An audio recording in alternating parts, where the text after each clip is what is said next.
Bom dia a todos. O meu nome é Newton, eu sou pesquisador do Centro de Bioengenharia de Espécies Invasoras, o CBEI. Hoje vamos conversar um pouco sobre a utilização do DNA ambiental para o monitoramento da biodiversidade. Nos últimos 2 séculos, os seres humanos mudaram profundamente a sua relação com a natureza. Qualquer movimento significativo das sociedades modernas em direção à sustentabilidade requer, entre outras coisas, que monitoremos de forma rápida e eficiente os sistemas naturais para aprender mais sobre como nós interagimos com esses sistemas e como podemos gerenciar essas interações. Os esforços para monitorar o meio ambiente não são um fenômeno do século XXI. Antigas sociedades pré-agrícolas e agrícolas aprenderam a administrar suas interações com a natureza por longos períodos de tempo, com um conhecimento acumulado influenciando gradualmente a vida diária das pessoas. Na antiguidade, as pessoas monitoravam diversos aspectos do mundo ao redor delas: o movimento do gado, as mudanças do fotoperíodo, a presença de brotos, a presença de pragas, e o valor desse conhecimento foi integrado aos sistemas culturais que norteavam e norteiam o comportamento humano.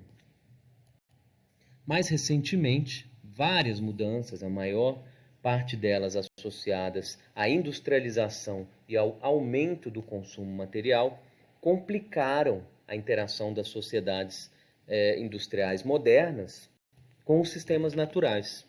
Consequentemente, a necessidade de se monitorar e avaliar os efeitos dessas interações tornou-se essencial.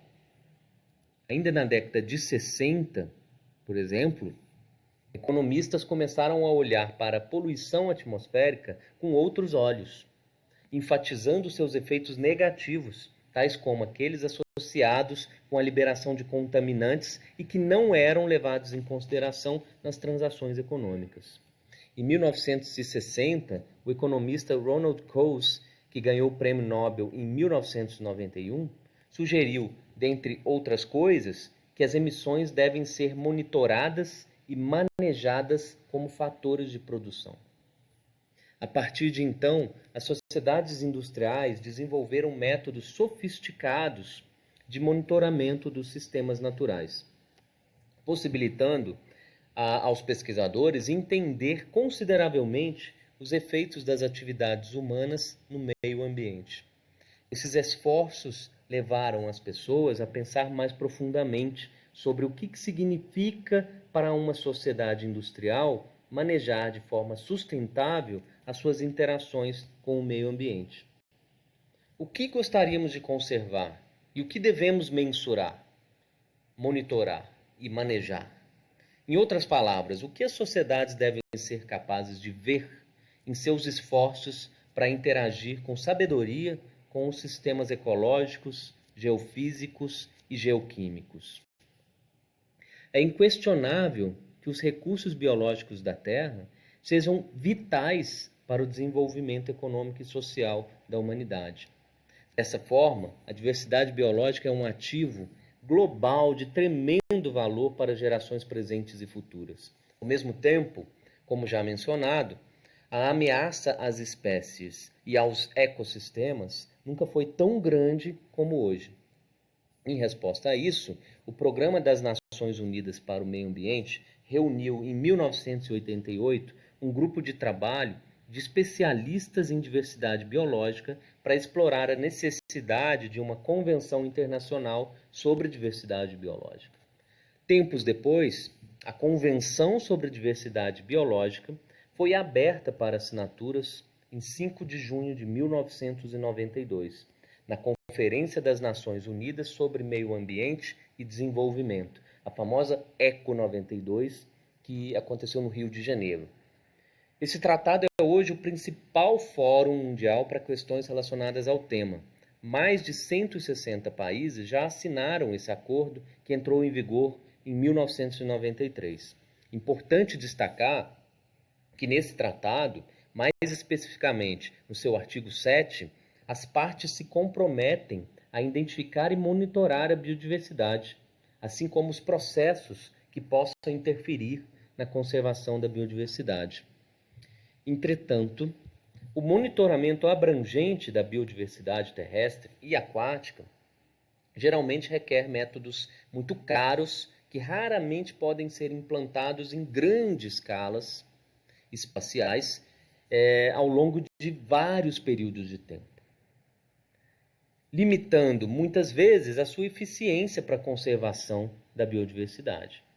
A comunidade científica ela precisa de ferramentas rápidas para fornecer dados básicos de biodiversidade com custo e esforço mínimos e que podem ser aplicados globalmente. O uso do DNA ambiental vem se destacando como uma técnica que pode diminuir os custos e dar mais celeridade a esses processos. O DNA ambiental, ou eDNA, é o DNA que é coletado de diversas amostras ambientais, tais como solo, água ou até mesmo do ar, ao invés de se amostrar diretamente a partir de um organismo. A gente sabe que, à medida que os organismos interagem com o seu meio, fragmentos de DNA são liberados e se acumulam no ambiente. Nesse trabalho, por exemplo, os autores investigaram a utilidade do DNA ambiental obtido em amostras de águas de riachos para pesquisar a diversidade de mamíferos terrestres em múltiplas escalas espaciais dentro de uma grande bacia hidrográfica. Riachos são canais de transporte de DNA de toda a paisagem. O DNA ambiental coletado em riachos pode então ser utilizado para se fazer um levantamento não só da biodiversidade aquática, mas também da biodiversidade terrestre. Os autores compararam informações de biodiversidade obtidas através da análise do DNA ambiental com dados de um denso levantamento de armadilhas fotográficas, bem como os custos de amostragem de ambos os métodos. Por meio da amostragem de grandes volumes de água dos dois maiores riachos que drenam a área de estudo, o metabarcoding do DNA ambiental forneceu informações sobre a presença e probabilidades de detecção de 35 táxons de mamíferos, 25% a mais que as armadilhas fotográficas pela metade do preço.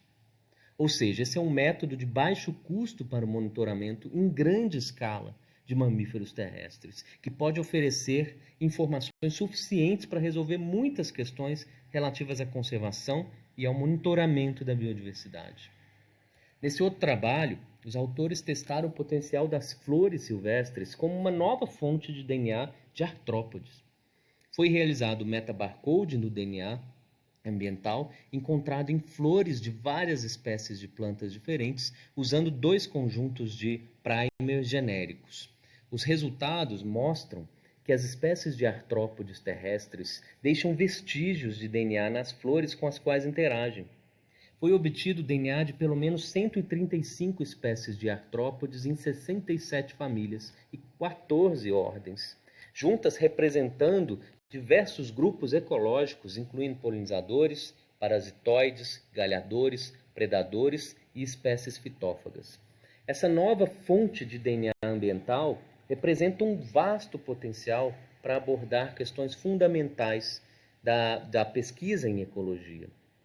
Além de obtenção de dados sobre espécies crípticas e desconhecidas de artrópodes associados a plantas, bem como para pesquisa aplicada sobre manejo de pragas ou conservação de espécies ameaçadas de extinção, tais como os polinizadores. Entretanto, transformar os resultados dessas pesquisas com DNA ambiental em ações práticas não é uma tarefa fácil. Ecólogos precisam colaborar com a indústria e com diversos stakeholders para garantir que os dados obtidos atendam às necessidades dos formuladores de políticas públicas.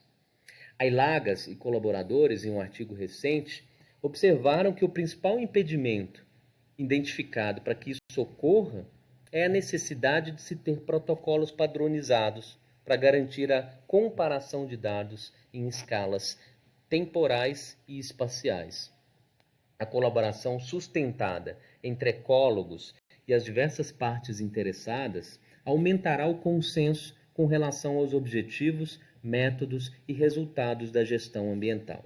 Ou seja, estabelecer um diálogo sustentado entre as partes interessadas, tal qual estamos fazendo aqui neste evento, é a chave para acelerar a adoção de abordagens de base molecular para o monitoramento ambiental. Muito obrigado e um bom evento para todos nós.